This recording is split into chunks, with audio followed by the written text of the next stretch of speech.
After seeing that long, extensive intro, I know that you can probably tell Megaman Zero is my favorite 2D action platformer of all time. Which is crazy to say considering the game came out, I don't know, 2 decades ago. There's been tons of platformers, action platformers, Metroidvanias, and so many more over the years, but I always come back to the Zero series. And so I started thinking to myself, why do I keep coming back to this franchise? What is it about the Zero series that makes me want to continuously play it despite the cruel difficulty level and not come back to other games that I've played that are just as good in quality? And I think that's exactly what I'm going to do. I'm going to try my best to explain why I believe that Mega Man Zero is the best 2D action platformer. A disclaimer, I won't be discussing the story because I do believe that this is a game first, story second. And the second reason I won't be discussing the story is for no spoilers. Obviously this game is 2 decades old, but you never know who might want to jump into the series, and considering that Mega Man is not really that popular anymore, I'm sure a lot of new people will find this video and then play the game. But without further ado, let's get into the first aspect of Mega Man Zero. Let's go into the movement of Mega Man Zero, starting with the dashing. Dashing in the Mega Man Zero game feels fluid, quick, and responsive. When I tell Zero to dash, he does so instantaneously, which is extraordinarily crucial for quick platforming and hack and slashing gameplay. However, when I play other platformers, even other Mega Man games, I simply can't put my finger, or at least I couldn't put my finger on why Mega Man Zero's dashing felt so much better than everyone else's. And I finally think I could put into words the 2 main reasons why Mega Man Zero's dashing feels so much more responsive and free than other dashes. Starting with reason number 1. Reason number 1 is basically the reason why the dashing feels so much better in this game than other games is due to the full range that you have over the dash, the full control that you have over the dash, and the distance that you travel. Take this clip for example. You'll see me doing 3 different variations of different dashes. First, I tap the button and Zero only moves a very small, minute amount of distance. Then I hold the button a little longer and the Zero dash is a little bit longer than before. Then I hold the button completely and dash a full distance. This is the key difference between Mega Man Zero's dashing and other video games dashing. The dash allows me to have full control over the distance of the dash, and I have full control and freedom of when and where I want my dash to begin and to stop. So let's take another example. Let's look at Hollow Knight, a very famous platformer that came out not too long ago.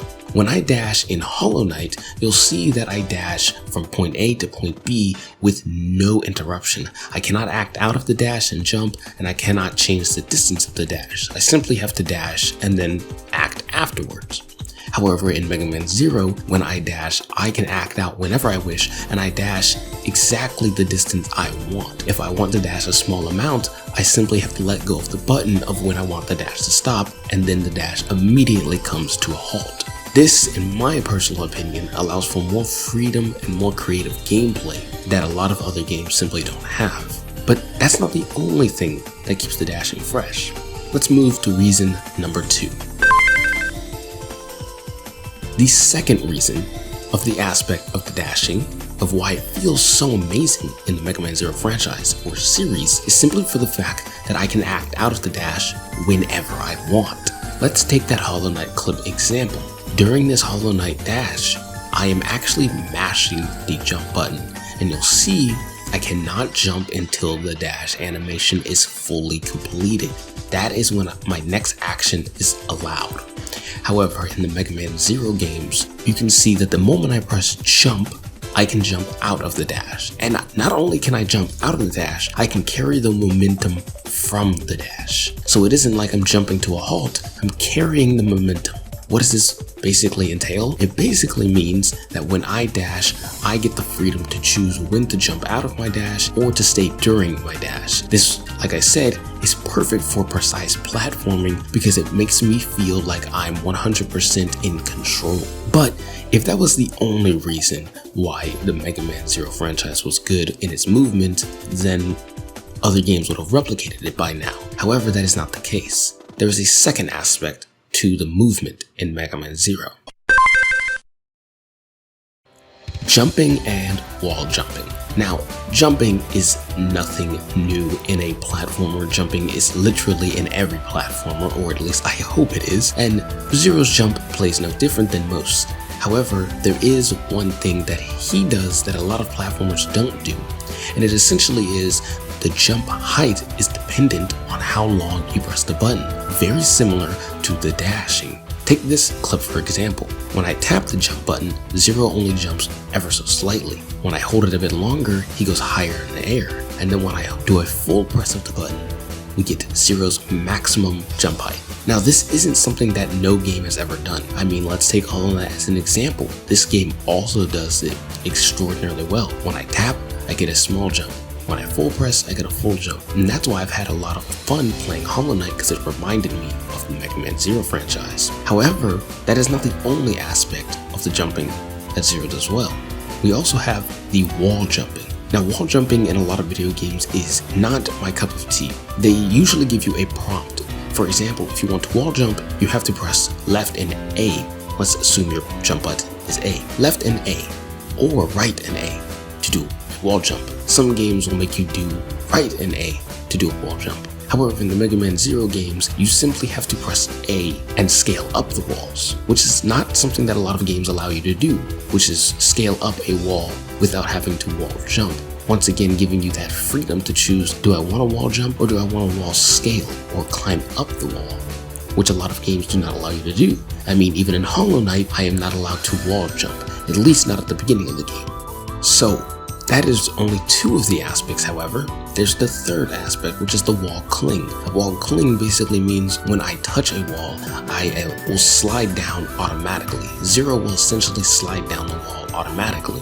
And what this means is it gives me a bit of leeway and freedom and creativity. For example, let's say I jump on a wall, I get a bit of time to think, do I want to wall jump or do I want to scale up the wall or simply fall down? In other games, you simply have to wall jump immediately when you touch a wall. And what I feel like this gives me the idea to do is I get to play differently. I get to attack essentially on the walls or shoot buster shots on the walls because Zero has a wall cling, meaning I stick to the walls like Spider-Man. And I think that, like I said, just adds another layer of freedom and control to the character. So all in all, for the movement, as you can see, the movement is very important in the Mega Man Zero series, and the freedom to control both your jumping and dashing height and distance allows for great control of the character, and combining these dash and jumps together allows for some amazing free-flowing combat and movement that I just simply cannot find in too many other platformers besides Gunvolt. However, movement isn't the only aspect of this game that is intuitive and amazing, and if that was the case, many other platformers would have eclipsed it by now. But this isn't just a platformer, this is an action platformer. The second aspect of the Zero series that makes it amazing is the action. The action packed in the Mega Man Zero franchise is nothing short but amazing. So you have your standard 3 saber slash combo, which is in a lot of, Metroidvania kind of games or hack and slash games or even roguelike games. But what really sets Zero apart from those other games are his movement options during his combos. For example, he has the air slash in the air, and eventually gets the jumping rolling slash, and eventually gets the rolling slash, the dash slash. There's a lot of options to attack while continuing your momentum. You don't have to necessarily stop to continue. There are attacks that make you stop, of course, but there are also a plethora of attacks that you can use to continue your momentum and burst through the stage without having to stop. This in turn allows for some really great momentum based combat and really makes you feel like you have full control over your character, full control and full movement at your disposal. The Mega Man Zero franchise simply tries to stop that momentum, and it's your job to blast your way through or avoid or simply cut down anything or anyone that gets in your way while generating and continuing that momentum, really allowing you to feel the speed and the urgency in the missions that you do when you play the games and using your different tools at your disposal to do such things.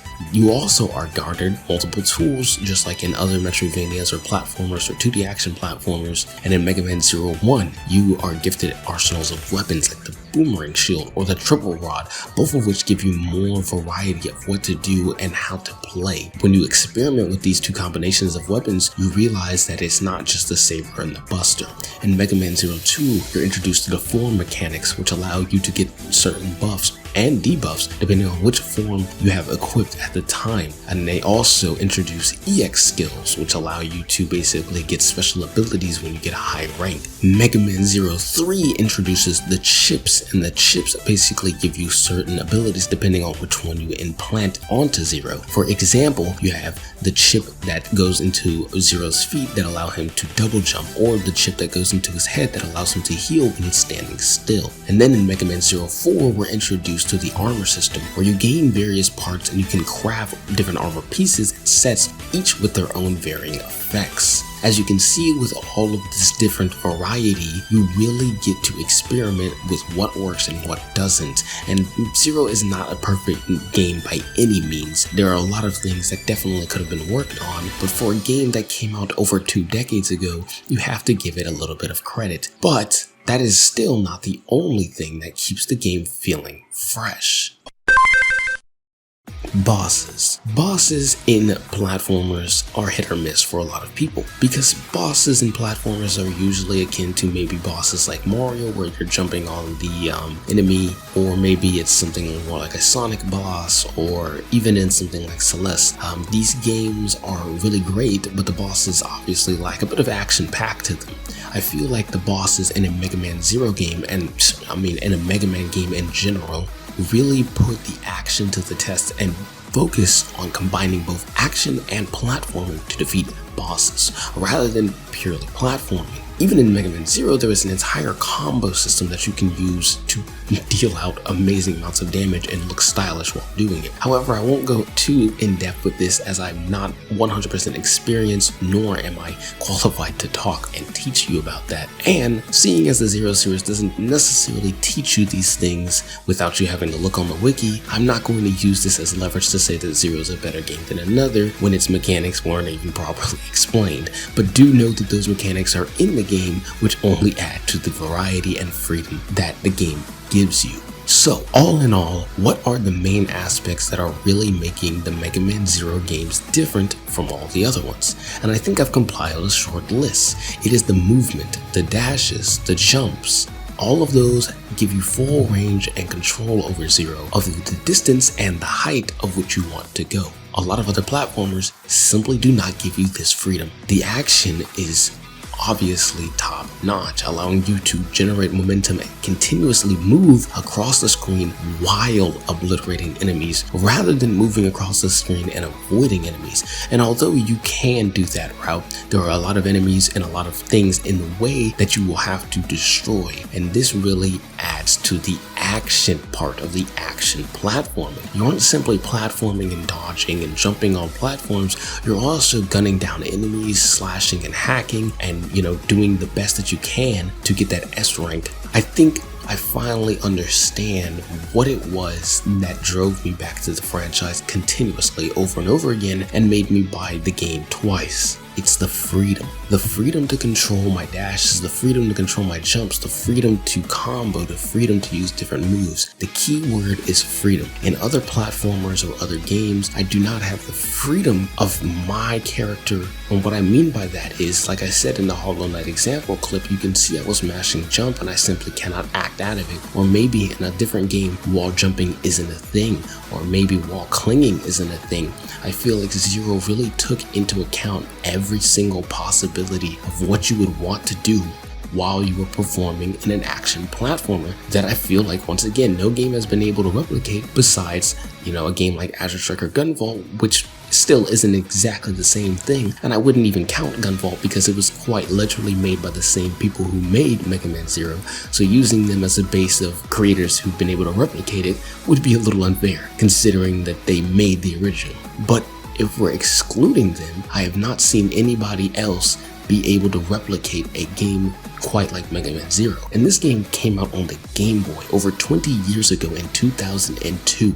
That should tell you that a lot of the things and issues with this game stem from time, not from development. Like, for example, not being able to skip cutscenes is a easy quality of life change that simply was not invented or implemented, I should say, in these older titles. The live systems and all these other bullshit things that really should be in the game were not, those were the norm back in the day. And that's another reason why I believe the Legacy Collection is a humongous boost for the game, because it adds lots of quality of life changes like the save assist, which I personally think makes this game a lot more playable. The gallery, the music, a lot of different, small things. The Z Chaser mode, which is really fun, though I do not understand why we can't speedrun all the levels in the game. That was definitely not very good. But I do believe that this game has really not been topped yet, and I genuinely want to find a game that can. So I would love it if you guys could give me recommendations on action platformers, precise platformers, all this stuff of games that kind of has that feel. If you believe that any game out there has exactly what I've described, like the mechanics wise, please go ahead and show me, tell me. I'll buy it on Steam, I'll play it, and I'll make a video on it. But for right now, Megaman Zero is my favorite 2D action platformer, and it's one of my favorite games of all time. And I don't think that's going to change, at least not anytime soon. But all I can do is gush about the game for hours and hours. What you should be doing is picking up a copy today, trying it out. Even if you're not good at it, there's plenty of things for you to do in it. If you enjoy platforms, that is. But that's going to be it for me. I put a lot of effort and time into this video specifically because I love Megaman Zero. So I hope you enjoyed it. And for me, it's your boy Zed, signing out.